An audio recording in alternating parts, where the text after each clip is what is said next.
Olá, meus caros. O meu nome é Marciano Buffon, eu sou professor do programa de pós-graduação em Direito da Unicinos e eu estou aqui dando continuidade a alguns vídeos que tratam do tema da tributação em tempos do que eu denomino de pandemia, né? Justamente para analisar alguns aspectos relacionados com as questões tributárias, mas também econômicas. Eu peço a licença de vocês e a devida compreensão para ler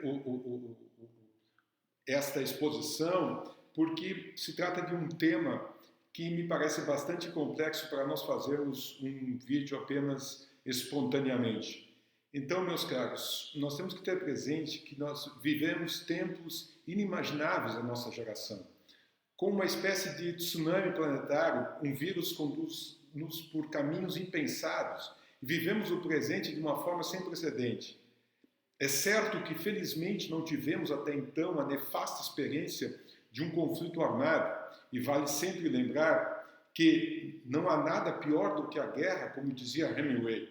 Por isso, essa pandemia é seguramente a pior experiência que os nascidos nesse tempo, pelo menos os países que não tiveram guerras, estão a partilhar. Não obstante a natural angústia e inquietação, é fundamental manter a racionalidade humanista e fazer dela uma espécie de motor de propulsão para nossas escolhas e ações, seja no plano individual ou coletivo. Optar por esse caminho implica estabelecer uma escala valorativa de prioridades, na qual a vida humana ocupa o topo do cume. Preservar a existência, sobretudo dos mais fragilizados, consiste em imperativo humanista inegociável. Parafraseando o saudoso professor Ovidio Batista, o que diriam os pósteros se essa geração assistisse o padecimento dos mais vulneráveis com a mesma indiferença de quem comenta o tempo? Ou ainda, como é possível que alguém se declare temente a Deus e seja insensível à dor e ao concreto risco de morte alheia? Se argumentos de ordem humanista não são suficientes, convém lembrar que nada mais destroça a economia do que empilhar cadáveres como se fossem apenas danos colaterais, lembrando aqui a infeliz expressão consagrada pelos falcões de Bush durante a trágica guerra do Iraque. Estudos recentemente publicados sobre a gripe espanhola de um século atrás demonstram que cidades e estados americanos que fizeram a opção pela economia em detrimento das vidas foram os mais afetados economicamente por aquela pandemia. Ou seja, nesse primeiro momento é desumano e antieconômico, inclusive, opor vidas à economia, mesmo que isso se apresente de uma maneira sutil e disfarçada de falso pragmatismo e aceitação da realidade. Tampouco é possível que políticos discutam ciência. Aqueles, os políticos, hão de simplesmente agir em consonância com esta ciência.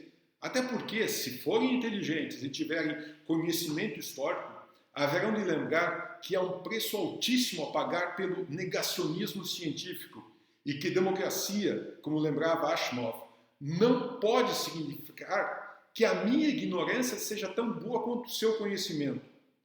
Tudo indica que será um período longo, ou muito maior do que a nossa inquietação e angústia. O ônus para as finanças públicas será sem precedentes. Muitos negócios encontrarão insolvência. Uma parcela expressiva da população ficará sem renda, seja aquela proveniente do emprego, seja da informalidade.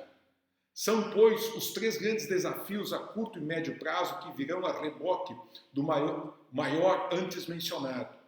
Em vista disso, não há nesse momento nenhum espaço para o mantra da austeridade pública, até porque em países como o Brasil, ela sempre foi regressivamente seletiva. Mais do que nunca, o Estado vai exercer seu papel de protagonista e protetor, sobretudo aqueles que mais dele necessitam. Políticos e economistas vinculados a concepções radicalmente liberais não têm condições de seguir em frente nessa jornada, simplesmente porque precisam fazer tudo ao contrário do que sempre acreditaram ser o correto. E, obviamente, sequer sabem como agir concatenadamente diante de tal quadro. Mal comparando, seria o mesmo que exigir que colegiais treinados em fazer soar o bumbo de uma banda marcial, uma coisa bem do passado, tivesse que tocar violino em uma orquestra filarmônica. Quanto antes deixarem seus postos, tanto melhor, inclusive para eles próprios. Durante e depois da maior luta travada por essa geração, será necessário reconstruir a ideia de Estado, que nunca se confundiu com governos de plantão.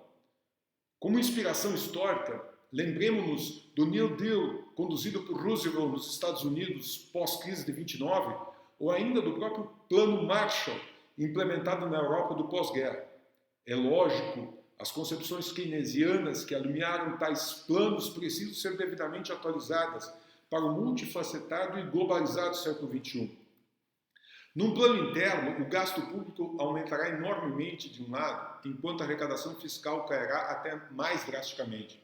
Não bastam, pois, medidas pontuais até aqui adotadas, como, por exemplo, a postergação do prazo de recolhimento de tributos, linhas de crédito que sequer chegam a quem delas precisa, saques emergenciais do FGTS, pagamento de uma determinada quantia a trabalhadores informais, entre outras, ou ainda fazer uma emenda constitucional que tenha o sonegado objetivo de possibilitar ao Banco Central comprar duvidosas carteiras de títulos detidas por bancos e corretoras privadas, a denominada PEC da guerra.